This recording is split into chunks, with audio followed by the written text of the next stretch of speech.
Hey, it's Amy Brown from The Bobby Bone Show. Join me in supporting St. Jude Children's Research Hospital for a chance to win a trip to meet Megan Maroney at the 2025 iHeart Country Festival in Austin, Texas on May 3rd, hosted by Bobby Bones. We're going to hook you up with tickets, flights, hotel, food credits, and a meet and greet with Megan Maroney. Take action now to support St. Jude and help cure childhood cancer, and you're going to be entered for a chance to win. Visit iHeartCountryTrip.com to learn more. Now let's take a break from the show to tell you about our sponsor, Incogni, and get ready to write down the URL and the keyword to get a special deal as a Space Nuts listener. Do you ever wonder just how much of your personal information is floating around the internet? Your name, your phone number, even your home address, all being bought, sold, and shared by data brokers you've never heard of. And guess what? That's why your phone won't stop ringing with spam calls, your inbox is overflowing with junk mail, and you're more vulnerable to identity theft than you probably think. That's where Incogni comes in. Incogni is a powerful, automated personal data removal service that fights back for you. Once you sign up, Incogni scans over 200 data brokers and sends legal removal requests on your behalf. And all you have to do is sit back and they'll do all the heavy lifting, filing requests, doing the follow-up, keeping you updated every step of the way.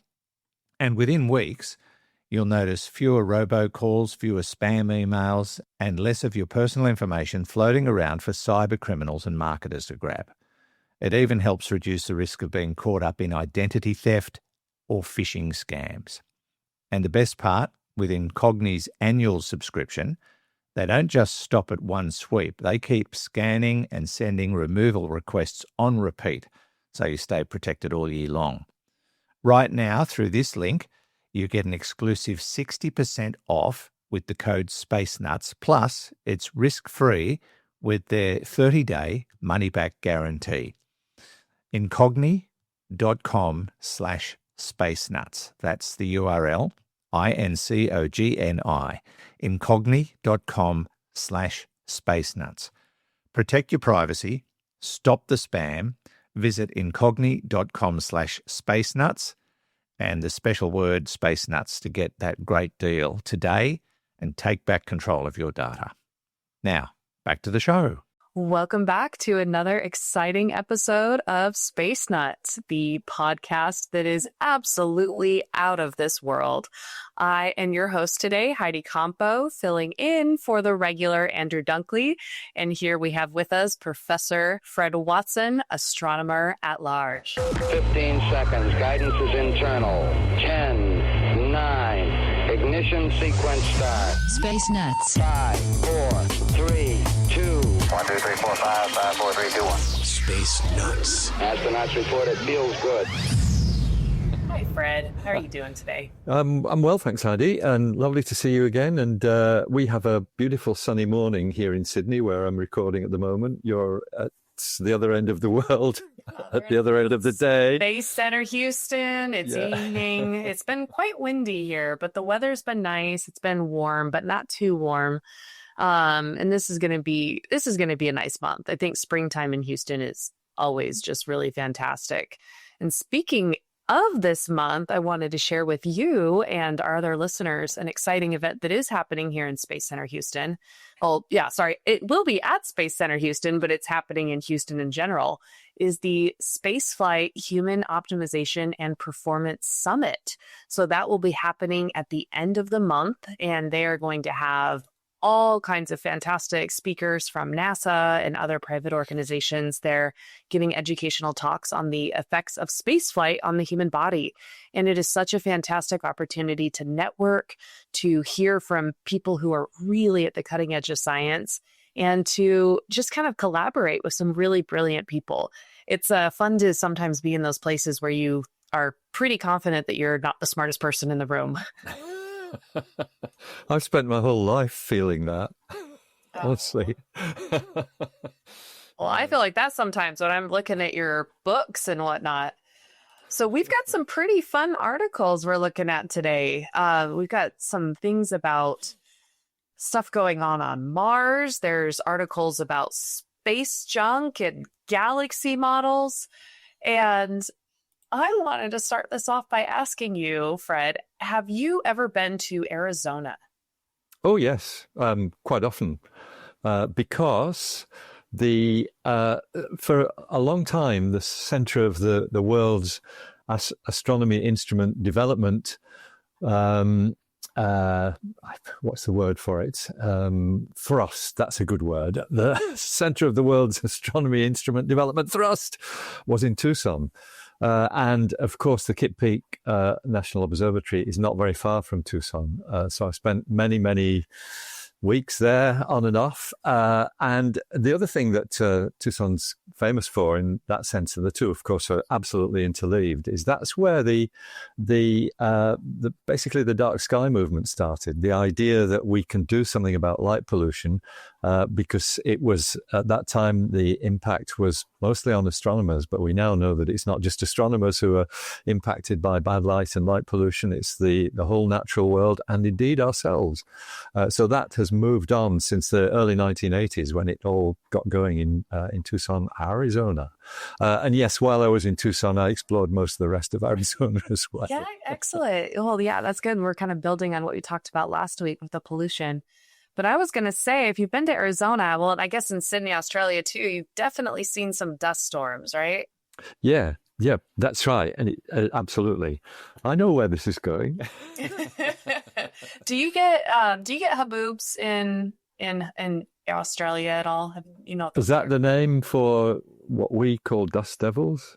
Oh, so the haboobs are the really, really big ones. I was living in Arizona. If you guys want to Google the 2010 haboob in Phoenix, Arizona.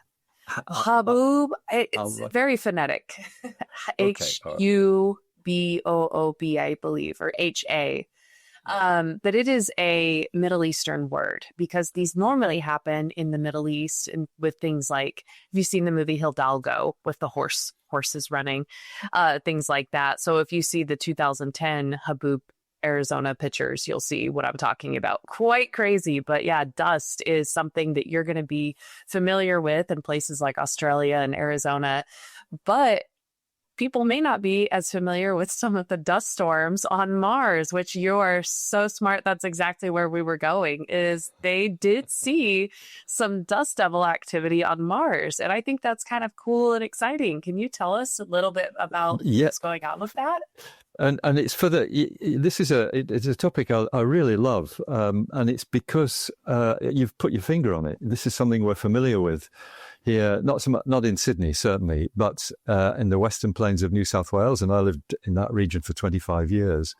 It was very common to see these pillars of dust. Is that what you mean by a haboob? Is it very much how does it relate to a tornado? Haboobs are much more extreme. It's an extreme dust storm that's more like a wall of sand cutting at you. So if you think of Interstellar with the wave of water, it's like that, but with sand.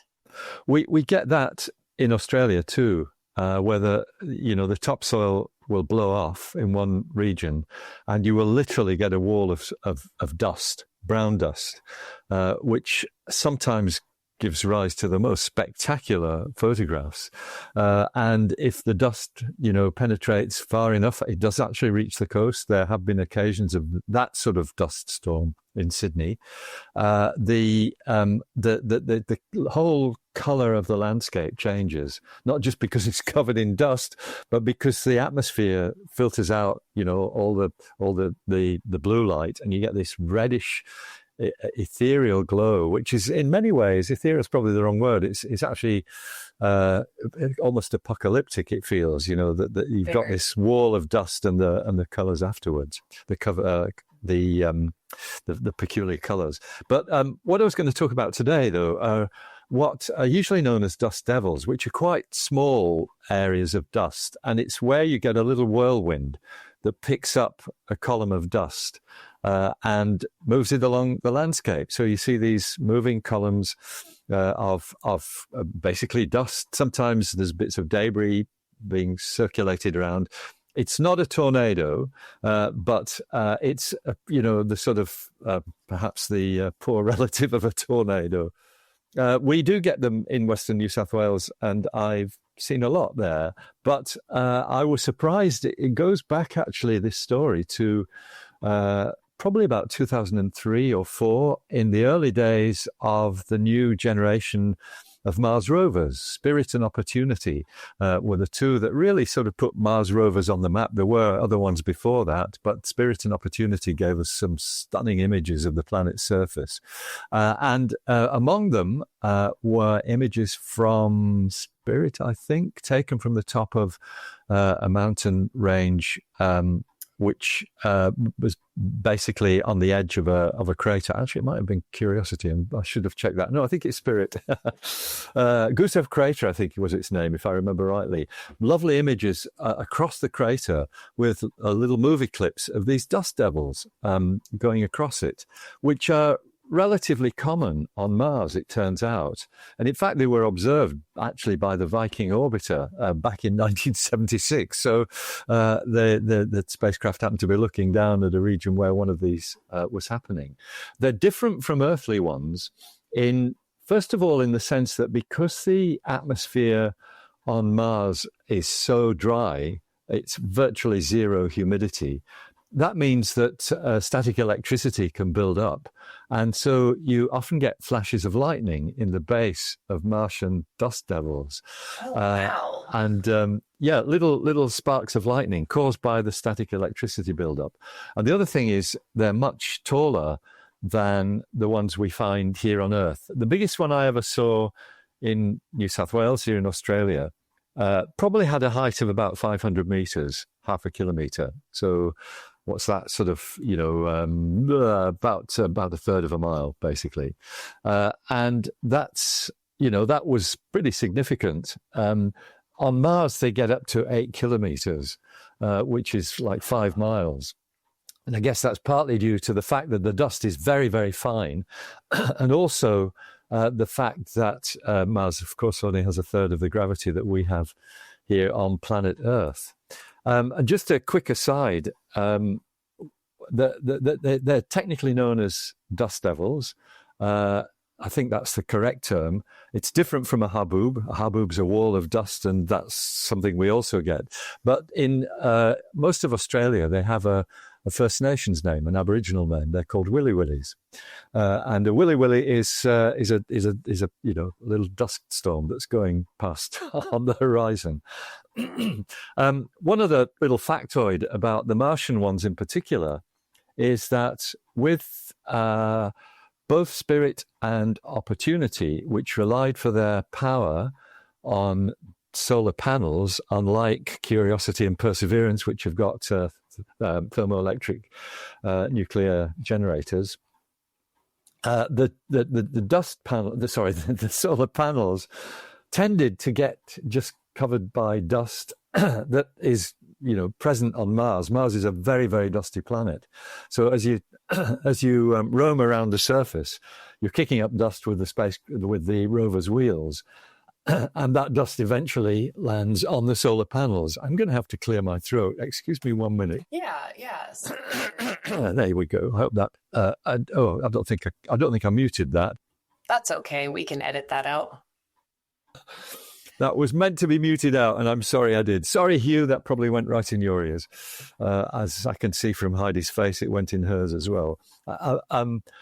Just to mention, though, that the solar panels themselves were cleared, unlike my throat, by dust devils. They were actually cleared when these things passed over and swept the dust off the solar panels. So Curiosity in particular, which was in Opportunity, was in a dusty place that kept, the power kept dropping and kept reappearing again because of these dust devils. Quite extraordinary. And that's definitely going to be a concern when we're trying to, get humanity to set up a colony on this planet. I'm just thinking of the movie The Martian. As cliche as it is, that was the big problem that got him stuck there to begin with, was that big dust storm. Yeah. So I guess that was a bit scientifically accurate when they put that into that movie. And that's right. The dust storm was. We now know Martian dust is toxic as well, in the sense that if it gets into your lungs, it does quite a lot of damage. So So, in my view, not a place to colonize, but that's my view. Is the dust similar to the moon regolith, where it's also kind of sticky? Yes, I think it's a bit like that. Okay. And probably for the same sort of reason. Mars has such a thin atmosphere that the erosion processes, originally erosion took place with wind and water, like it did here on Earth, because of the fact that Mars had a warm and wet climate. The thinness of the atmosphere means that you've got a much higher level of bombardment by subatomic particles from the sun. And that's what gives you the sharp, pointy edges of dust particles on the moon. Now, the moon's nearer to the sun than Mars is, but I think still the same mechanism occurs, that you've got bombardment, which actually further breaks down the dust. Well, if we do end up going to Mars and we are successful with our endeavors there, we can film Twister 3 with Glenn Powell doing some twisters on Mars. Hey, it's Amy Brown from The Bobby Bones Show. Join me in supporting St. Jude Children's Research Hospital for a chance to win a trip to meet Megan Maroney at the 2025 iHeart Country Festival in Austin, Texas on May 3rd, hosted by Bobby Bones. We're going to hook you up with tickets, flights, hotel, food credits, and a meet and greet with Megan Maroney. Take action now to support St. Jude and help cure childhood cancer, and you're going to be entered for a chance to win. Visit iHeartCountryTrip.com to learn more. Roger, you're loud and clear here also. Space nuts. To get through the atmosphere, it seems like there's just more and more issues with our atmosphere and all the space junk that's up there. And I even just saw on, I don't know if it was Prime or Netflix, whatever streaming service I was on the other night, there's a movie out about space junk. And in this sci-fi movie, they have people who work in orbit constantly clearing space debris. But that might not be something that's even a worry, because it looks like there's a new technology that can help us with some of this space debris and junk in our orbit. Absolutely. This is, one of the major problems of our era. The potential for space junk. It's the space junk already exists. There's a lot of stuff up there that is now redundant and quite harmful, given that the minimal orbital speed that you're going at is about 8 kilometers per second, about 5 miles per second. So everything is charging around at very high speeds. And as you will well know, even a fleck of paint can take a chip out of the window of a space shuttle, that very well-known phenomenon from a few decades ago, actually. At the moment, there are just over 11,000 active spacecraft in orbit around the Earth. Most of them are Starlink satellites. But when you look at the debris that is actually tracked, stuff that is redundant, I don't have the exact figure now, but it's well over 30,000 items, bigger than 4 inches, 100 millimeters, 10 centimeters. And then when you look at smaller stuff, you're in the millions. You're really in the millions of bits of debris, and it's all damaging.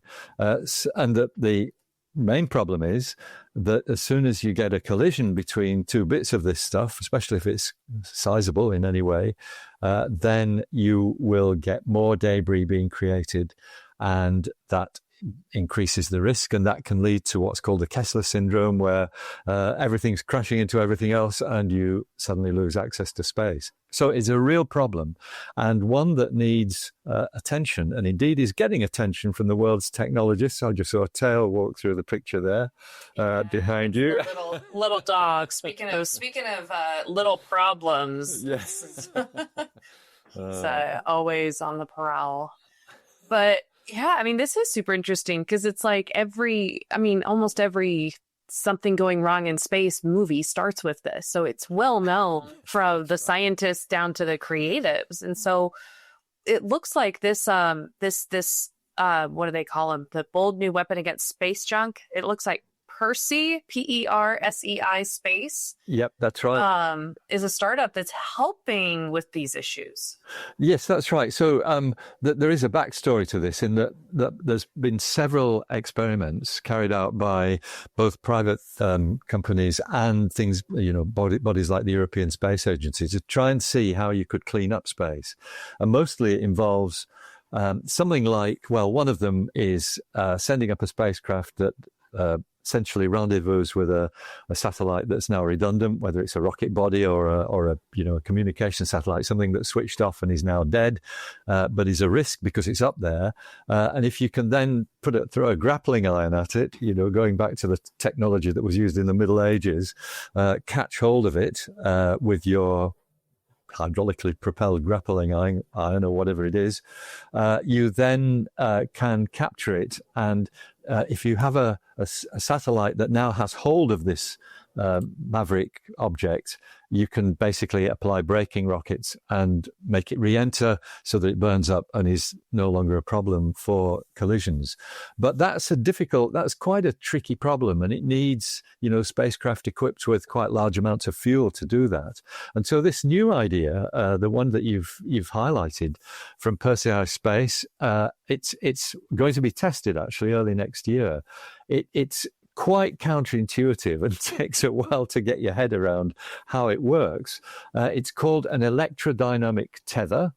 It's a ribbon of aluminium, maybe more than that, hundreds of meters, i.e. hundreds of yards long, and only a few inches or centimeters wide. And what happens is that this thing gets a current running up and down it from the plasma in the ionosphere. And by that we mean charged subatomic particles. In other words, subatomic particles that carry an electric charge. So, So you get an electric current set up in the tether, but that then interacts with the Earth's magnetic field. This is the really cunning bit, and puts a drag on the tether. It slows it down. It starts breaking it. So if the tether is attached to, in fact, it can be attached to a CubeSat. They're small enough that you can do that. This is the thing, the size of a loaf of bread. But you then have to attach the CubeSat to whatever spacecraft you want to, whose orbit you want to change. You can actually set things up so that you slow down the Maverick spacecraft and essentially make it slow enough that it will start to re-enter the Earth's atmosphere and be burned up. And again, got out of the way. But this is the really cunning bit. If you do it in a slightly different way, you can also actually push it into a higher orbit, so that you can refurbish a spacecraft, one that has run out of its maneuvering fuel, so it can't save itself from being swallowed up by the atmosphere anymore. You can shove it up to a higher orbit with this same electrodynamic tether and give it a new lease of life. It's quite an amazing promise. And this is the best bit. All of this is free. It comes with no fuel expenditure. It's because you're relying on the natural forces that surround the Earth in order to do this. It's a very, very clever argument. The question is, will it work? Yeah, what you're saying sounds truly just like magic. And I think about that all the time. If you were to tell ancient people about even just the internet or a phone, it would have sounded like magic to them. And I'm talking to somebody around the world, they would have thought I was a sorceress. And this to me sounds just amazing. And it's so cool what humans have truly come up with. I mean, humanity, I'm so proud of us sometimes. Sometimes I'm not. Sometimes I look at what humanity's collectively doing, and it's just so awe-inspiring. And I just love being around these people who are doing incredible things.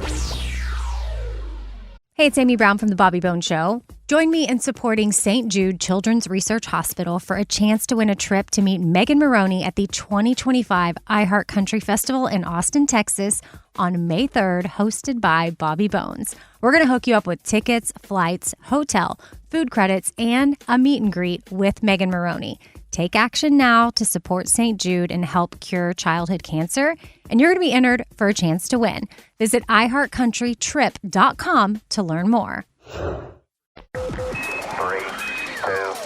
1. Space nuts. But sometimes we mess it up. And sometimes our models and predictions get it wrong, which looks like that was the case with some models that they created with these galaxies. Our models, either the models got it wrong or the galaxies got it wrong. But our predictions is that they were going to continue growing. But in reality, the galaxies stopped growing sooner than the models predicted. That's right. A fascinating story, once again, comes from, I guess, the poster child of spacecraft at the moment, at least for astronomers, the James Webb Space Telescope, which has, as you know, I think we talked about this a week or so ago, has been concentrating on, as well as many other objects in space, but looking very much at very distant galaxies, because that is our probe to the early universe. Whenever we look into space, we're always looking back in time. We are looking back, in this case, many, many billions of years. We think the universe is 13.8 billion years old, so nothing can look back further than that. We do see something at that age, but it's the flash of the Big Bang. But those galaxies, which came into being, we think, within the first few 100 million years of the Big Bang. The Big Bang generated hydrogen. Hydrogen formed stars. Stars formed galaxies. And so we basically have been looking for galaxies in the early history of the universe, kind of to try and understand when these first stars occurred and when they switched on. And basically what's happened is we've uncovered one after another puzzles, really quite serious puzzles for our understanding of how galaxies work. And this new one, it's another conundrum, comes about because we see galaxies when the universe was less than 1 billion years old, but we see galaxies that look as though they should be several billion years old. And that's because they've used up all their hydrogen in forming the stars. Galaxies do form stars because the hydrogen is the raw material of stars, and certainly our galaxy is actually still forming stars. But some, we know, formed stars, used up all their hydrogen, and became effectively dead galaxies. Now, we thought those had to be going for billions of years in order to get like that, but several have been found now in the early universe, which looks as though they're much older than they can be, because they've only existed for a few hundred million years. There's some really nice nomenclature with this, Heidi, because astronomers tend to like forming nice acronyms, and there is a survey which is called Red Unknowns Bright Infrared Extragalactic Survey, which abbreviates to RUBIES. And I quite like that abbreviation. So one of these galaxies is called RUBIES UDS QGZ7. And that's, a nice, just encapsulates everything about it. I guess the RUBIES is echoing what these galaxies look like. They're redder than the star-forming galaxies, who have the tendency to be blue. So another puzzle in the early universe, which we have to get our heads around in order to understand really what's going on in that distant era of our past. Do you think, and I almost it's almost scary to think this, but do you think that we could discover so much in space with James Webb and looking deeper and deeper that it challenges everything that we already know about the solar system and the universe? It's almost like that already. Really? Wow. The Webb telescope has really caused a lot of head scratching in terms of how you make these observations fit with our models of what the early universe was like. Some people, and a few of our questions, when we've had Q&A sessions in Space Nuts, we occasionally get questions from listeners who've heard this sort of thing and say, well, there's something wrong here because some of these galaxies must have been formed before the Big Bang. And that can't happen because there was nothing before the Big Bang, not even space, probably. And so what we're talking about is not a conundrum that says, yes, we're seeing galaxies that are too old for the universe. The conundrum is galaxies evolve much more quickly than we expected them to. They come into being, and as we've seen here, some of them almost enter old age when they're only a few 100 million years old. And that flies in the face of conventional wisdom. It means that our models of galaxy formation, which we thought we had sort of fairly well neat and tidied up, or neatly and tidied up. No, that doesn't make sense either. Anyway, you know what I'm trying to say. we thought we'd understood them, and clearly we don't. There are gaps in our knowledge that the James Webb Telescope is uncovering almost every day, and it's a very stimulating time for astronomy, and particularly those theoretical astronomers who've got to get their head around why it's like this and how this all works. Ask me every semester of grad school. I finish up the semester. I'm like, okay, finals went well. I feel like I know what I'm doing. Next semester should be a cakewalk. And then I walk into next semester and I was like, oh, I feel completely inadequate again. And I don't understand any of this. But do astronomers and cosmologists ever talk about the multiverse theory and how, I don't know if there could be, galaxies clashing and colliding from other universes, and the Big Bang of our universe is timed differently than others? Is that something that's been tossed around? Yeah, there's a huge amount of activity in what you might call the speculative sphere about the multiverse. If I remember rightly, the term was coined by Martin Rees, now Lord Rees, who's the Astronomer Royal in Britain. The Astronomer Royal, I think, was the first person to point out that the universe that we see around us is very well tuned for things like stars and planets to form, for galaxies to form, and for life to form. And that you only have to change the fundamental constants of the universe a tiny bit either way, and none of that happens. And I think that was what led to the idea that maybe our universe is just one of many which have different physical constants, and we happen to be in the one that has the physical constants that allow life to happen, which is, it's a kind of self-fulfilling almost. We're not in one of the other ones because life wouldn't happen there. So that was the start of it. There's been other ideas that speculate about multiple universes. One of them, a really neat one actually, you may know there's 4 fundamental forces in nature: the strong and weak nuclear forces, the electromagnetic force, which is light and radio, and gravity. But gravity is it's actually billions upon billions upon billions upon billions of times weaker than the other ones. It's not fainter, it's weaker. So gravity is very, very weak, even though we feel it quite, noticeably if we fall over and get pulled down to Earth with a bang. But so gravity is very weak. And some people have speculated that might be because gravity leaks out into other universes if we've got a multiverse. The problem is, the word universe itself means all that we can ever see or detect or measure. And as soon as you start talking about other universes, you've thrown that definition away. And it's hard to see where they would exist unless there are higher dimensions that we do not yet understand, and we might have, a 5th or a 6th or a 20th dimension which contains other universes. And then you have the idea of a multiverse. What's difficult to see is how a galaxy from one of those could stray into our universe, because otherwise it becomes part of the universe and probably would have formed with our universe and our galaxies.